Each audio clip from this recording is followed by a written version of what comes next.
सभी छात्र छात्राओं का मेरा मंजीत कुमार का नमस्कार। आइए बच्चों, आज हम लोग हिंदी गद्य के पाठों की शुरुआत करते हैं। तो पहले लेखक या पहला पाठ मित्रता है, जिसके लेखक आचार्य रामचंद्र शुक्ल जी हैं। तो थोड़ा हम लोग आचार्य रामचंद्र जी शुक्ल के विषय में पढ़ लेते हैं। आज किस लेखक के विषय में पढ़ना है? सर्वप्रथम आज नवकारी। और हमारे लेखक कौन हैं? आचार्य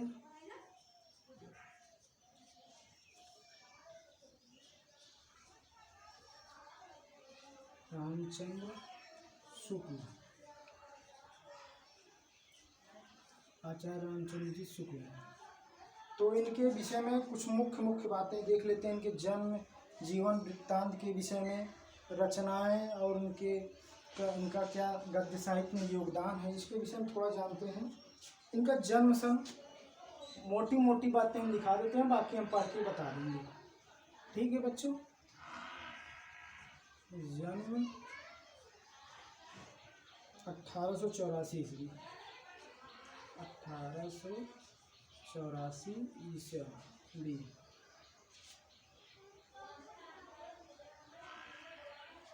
और जन्म स्थान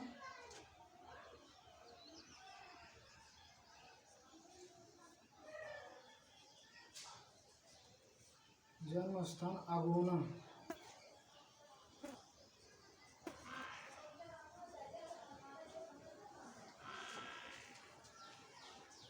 जन्म स्थान अगोना, जो कि बस्ती में पड़ता है। बस्ती यानी उत्तर प्रदेश। पिता चंद्रवली शुक्ल।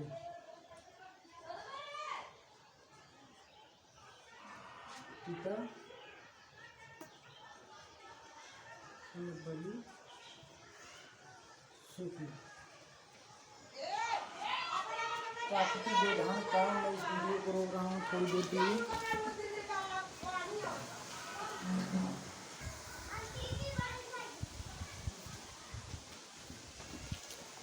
यद्यपि आज कुछ आंधी तूफान आ रहा है, इसके कारण हमें कुछ देर के लिए वीडियो में अनुपस्थित है, लेकिन कोई बात नहीं। फिर से हम आते हैं अपने चैप्टर पर। पिता का नाम चंद्रवली शुक्ल है और मृत्यु सन 1941 ईस्वी। उनका मृत्यु सन है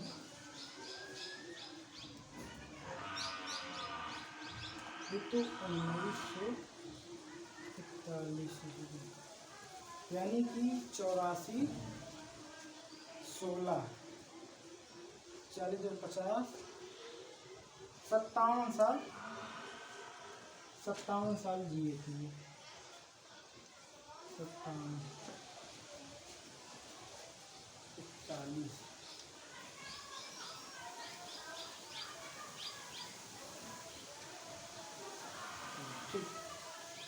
शुक्ल युग के प्रवर्तक, भाषा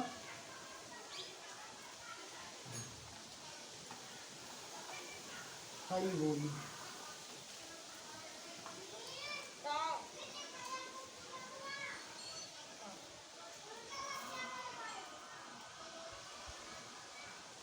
भाषा खड़ी बोली है और ये शुक्ल युग के प्रवर्तक माने जाते हैं।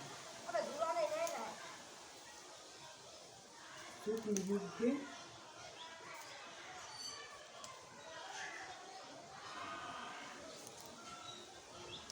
प्रवर्तक माने जाते हैं।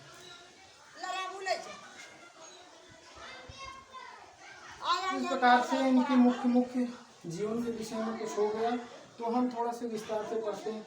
हिंदी के इस प्रतिभा संपन्न साहित्यकार का जन्म सन 1884 ईस्वी में बस्ती जिले के अगोना नामक ग्राम में हुआ था। इनके पिता का नाम पंडित चंद्रवली शुक्ल था, जो सुपरवाइजर कानून गो थे। बालक रामचंद्र शुक्ल ने एंट्रेंस हाई स्कूल की परीक्षा मिर्जापुर जिले के मिशन स्कूल से उत्तीर्ण की। गणित में कमजोर होने के कारण इनकी शिक्षा आगे नहीं बढ़ सकी। इंटर की परीक्षा के लिए कायस्थ पाठशाला इलाहाबाद में प्रवेश लिए, किंतु अंतिम वर्ष की परीक्षा से पूर्व ही विद्यालय छूट गए। इन्होंने मिर्जापुर के न्यायालय में नौकरी कर ली, किंतु स्वभाव अनुकूल न होने के कारण छोड़ दी और मिर्जापुर के मिशन स्कूल में चित्रकला के अध्यापक हो गए। इसी बीच स्वाध्याय से इन्होंने हिंदी, अंग्रेजी, संस्कृत, बांग्ला आदि भाषाओं का अच्छा ज्ञान प्राप्त कर लिया और पत्र पत्रिकाओं में लिखना आरंभ कर दिए। बाद में इनकी नियुक्ति काशी हिंदू विश्वविद्यालय में हिंदी के प्राध्यापक पद पर हो गई। बाबू श्याम सुंदर दास के अवकाश प्राप्त करने के बाद शुक्ल जी ने हिंदी विभाग के अध्यक्ष पद को भी सुशोभित किया। इसी पद पर कार्य करते हुए सन 1941 ईस्वी में आप स्वर्ग सिधार गए, अर्थात इनका जन्म जनवरी 1884। इनके पिता का नाम चंद्रबली शुक्ल और इनकी शिक्षा दीक्षा मिर्जापुर और ये 1941 में स्वर्ग सिधार गए। हिंदी निबंध को नया आयाम देकर उसे ठोस धरातल पर प्रतिष्ठित करने वाले शुक्ल जी हिंदी साहित्य के मूर्धन्य आलोचक, श्रेष्ठ निबंधकार, निष्पक्ष इतिहासकार, महान शैलीकार एवं युग प्रवर्तक आचार्य थे। उन्होंने सैद्धांतिक एवं व्यवहारिक दोनों प्रकार की आलोचनाएं लिखी। इनकी विद्वता के कारण ही हिंदी शब्द सागर के संपादन कार्य में सहयोग के लिए इन्हें बुलाया। इन्होंने 19 वर्षों तक काशी नागरिक प्रसारणी पत्रिका का संपादन भी किया। इन्होंने अंग्रेजी और बांग्ला में कुछ अनुवाद भी किया। आलोचना इनका मुख्य विषय था। इन्होंने हिंदी साहित्य का इतिहास लिखकर इतिहास लेखन की परंपरा का सूत्रपात किया।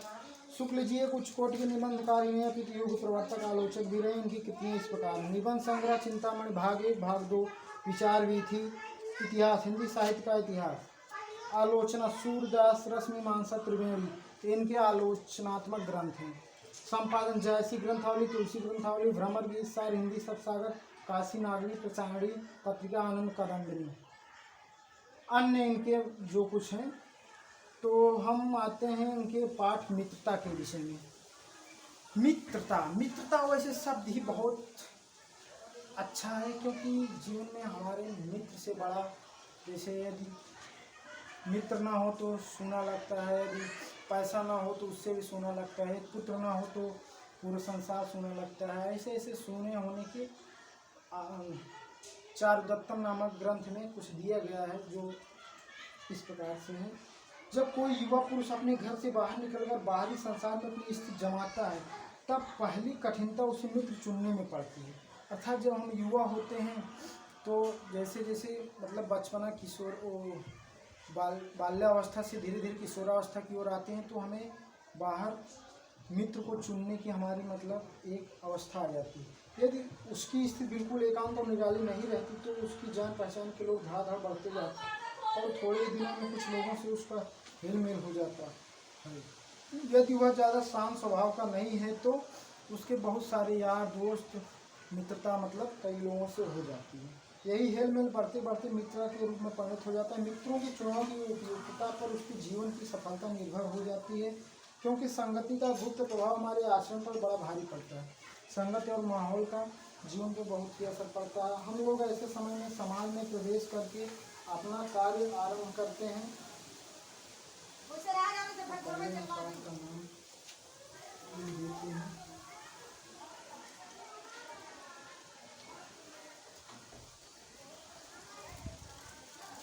हमारे पाठ का नाम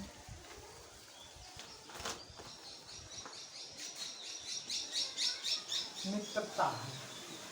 हम लोग किसके विषय में पढ़ रहे हैं? मित्रता। क्योंकि हमारे वीडियो में ये भी पता होना चाहिए हम क्या पढ़ रहे हैं। मित्रता पाठ है। इसके लेखक हैं आचार्य रामचंद्र शुक्ल, जो एक बहुत ही प्रसिद्ध आलोचक के रूप में माने जाते हैं। मित्रता क्या चीज़ है, इसके विषय में आइए हम लोग पढ़ते हैं। 2-4 लाइन हो गया था। मित्रता, हाँ, संगति का गुप्त प्रभाव हमारे आचरण पर बड़ा भारी पड़ता है। हम लोग ऐसे समय में समाज में प्रवेश करके अपना कार्य आरंभ करते हैं, जबकि हमारा चित्त कोमल और हर तरह का संस्कार ग्रहण करने योग्य रहता है। हमारे भाव अपरिमार्जित और हमारी प्रवृत्ति अपरिपक्व रहती है। अपरिपक्व मतलब पूर्ण नहीं रहती है। हम लोग कच्ची मिट्टी के मूर्ति के समान रहते हैं। कच्ची मिट्टी को मतलब जैसे उसको जब चाहे तोड़ सकते, जैसे चाहे वैसे बना सकते हैं। कच्ची मिट्टी की मूर्ति के समान रहते हैं, जिसे जो जिस रूप का चाहे उस रूप का करे, चाहे राक्षस बनाओ चाहे देवता। ऐसे लोगों का साथ करना हमारे लिए बुरा है, जो हमसे अधिक दृढ़ संकल्प के हैं। दृढ़ संकल्प मतलब सेल्फ कॉन्फिडेंस जिसका तेज होता है, वही हम लोगों को अपने बस में कर लेता है, फिर जैसे चाहता है वैसे करवाता है।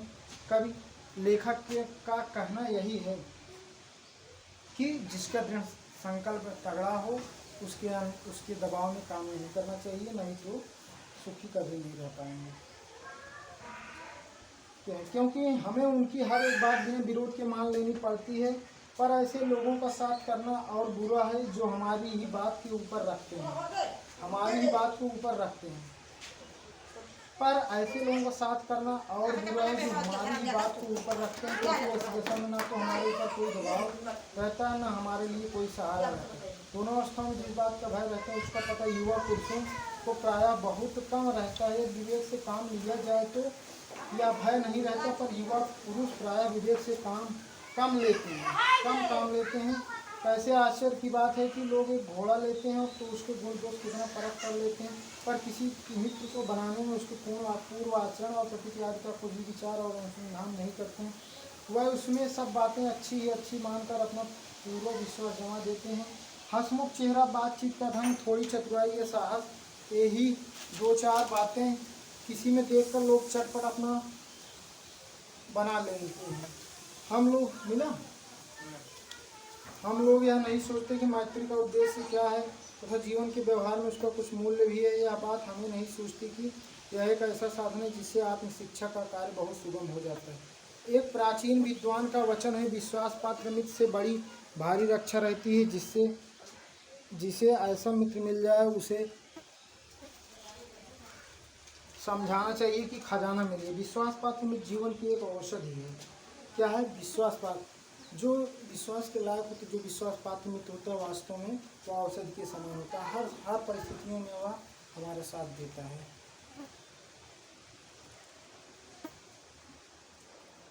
हमें अपने मित्रों से यह आशा रखनी चाहिए कि वह उत्तम संकल्पों में हमें दृढ़ करेंगे, दोषों टूटने से हमें बचाएंगे, हमारे सत्य, पवित्रता और मर्यादा के प्रेम को पुष्ट करेंगे।